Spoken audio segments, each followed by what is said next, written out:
இயேசுவின் அன்பு இதயங்களுக்கு காலை வணக்கம். இந்த நாள் உங்களுக்கு ஆசீர்வாதமாக அமைய வாழ்த்துக்கள்.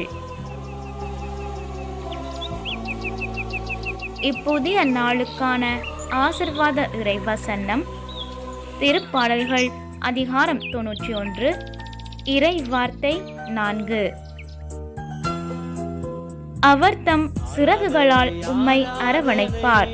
அவர் தம் இறக்கைகளின் கீழ் நீர் புகலிடம் காண்பீர்.